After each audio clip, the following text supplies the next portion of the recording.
mana titik tidak masuk akalnya? Di mana titik tidak masuk akalnya? Di mana titik tidak masuk akalnya? Awas ada mobil! Film Kemanuk Akalan ini dibuka dengan seorang pembantu bernama Minah yang saat itu mual-mual lalu disamperin oleh majikannya bernama Rian. Saat itu Minah pun tiba-tiba terjatuh dan kejadian ini dilihat oleh adik iparnya yang memiliki cangkem sekencang ninja H2R, siapa lagi kalau bukan Rosa aka Wadau Maximov. Karena langsung menggosipi Rian dengan bilang kalau Minah telah kebobolan akibat pengaduan mekanik oleh Rian. Alhasil para figuran yang goblok ini malah percaya dan langsung menyerbu Rian berniat mengusirnya dari kampung itu. Ade, ciri-ciri warga kita ya gampang diadu domba. Saat itu juga datanglah istri Rian yang bernama Intan tanpa begitu sulit dan mencoba meyakinkan para warga kalau suaminya nggak pernah melakukan adu mekanik dengan Minah. Tapi apa daya, para figuran yang goblok ini tetap saja kekeh berniat mengusir mereka.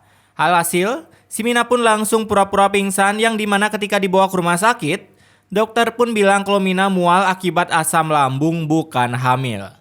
Mampus kan tuh, goblok sih. Keesokan harinya setelah tuduhan itu makin ngalir lagi rejeki si Rian, sehingga ia pun mampu membeli mobil Avanza Turbo, dimana itu pun langsung membuat Rosa cemburu. Dan langsung mengadu ke suaminya kalau ia pengen juga punya usaha seperti Rian, agar bisa membeli mobil Avanza Turbo. Alhasil karena Rosa ini kismin, ia pun menyuruh suaminya untuk meminta tanah warisan ke ibunya. Tapi suaminya yang entah saat SD tak belajar budi pekerti yang luhur, ia pun meminta dengan cara kasar. Hingga si Rosa pun tak sengaja mendorong mertuanya, hingga sang ibu pun cupika-cupiki dengan tembok. Dan hasilnya ketika dibawa ke rumah sakit, hanya bermodalkan stetoskop yang dibeli di sebelah warung Teh Yuli, si dokter langsung memvonis bahwa si ibu telah meninggal. Innalillahi wa inna ilaihi rajiun. Ade, kebentur tembok mati, ketimpa kandang ayam mati, diludahin mati. Setelah sang ibu dibenet dari alam semesta ini, mulailah dua begundal ini membuka usaha mie ayam dengan harapan bisa menandingi mie ayam lezat dan berbiji milik adik iparnya yaitu Intan. Tapi sayangnya karena si Rosa tak pernah memberi giveaway, akibatnya warung Rosa pun sepi, bahkan telur lalat pun tak sudi menjatuhkan nuklirnya di sana.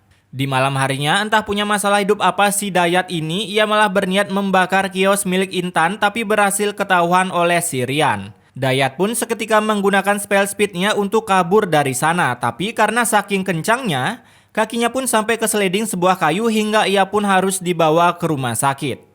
Yaelah, udah dibilangin juga jangan ke rumah sakit. Sepertinya infeksi di kaki Pak Dayat sudah menyebar.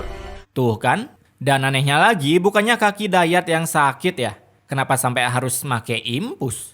Kemudian saat Dayat tertidur, ia pun mulai keinget perbuatannya ke ibunya. Sehingga ia pun langsung mencabut impus di tangannya. Buset, dah gampang kali nyambutnya. Lalu ia pun cosplay jadi bapak-bapak ngesot agar bisa menghampiri kuburan ibunya. Dan akibat kesliding sebuah kayu itulah, otak Dayat pun mulai lurus lagi dan kembali ke jalan kebenaran, alias Dayat ini udah tobat. Keesokan harinya si Rosa yang belum tobat, ia pun mendatangi warung milik Intan, di mana ia pura-pura menumpang kencing padahal ingin menaruh bangkai ayam tiren. Alhasil para warga pun melihat ayam itu dan langsung mengejar Rian yang mungkin otaknya nge-lag saat itu, karena malah melarikan diri dengan mengamankan kepalanya. Alhasil Rian pun langsung diserempet oleh mobil. Dan seperti biasa, tanpa ada noda darah membandel di badan Rian, ya pastinya dia koit. Tuh kan bener.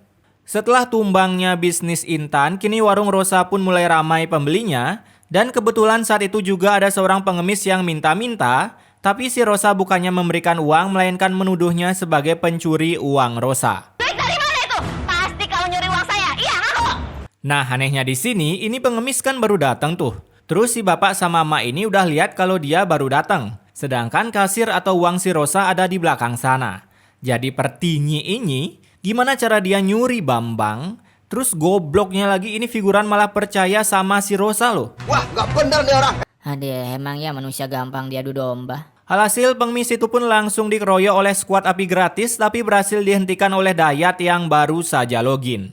Setelah penuduhan itu ada lagi masalah di warung si Rosa, di mana pembeli di sana tiba-tiba sakit dan saat diperiksa ke dokter, ia pun dibilang keracunan. Padahal saya selalu konsumsi makanan yang sehat-sehat, Dok. Bapak kok sehat tiap hari makan mie ayam yang ada diabetes, Blok. Nah, karena si bapak ini keracunan, ia pun bersama skuad api gratisnya mendatangi warung mie ayam Rosa, di mana si bapak ini yang katanya sakit, mulutnya malah bisa-bisanya kayak toa.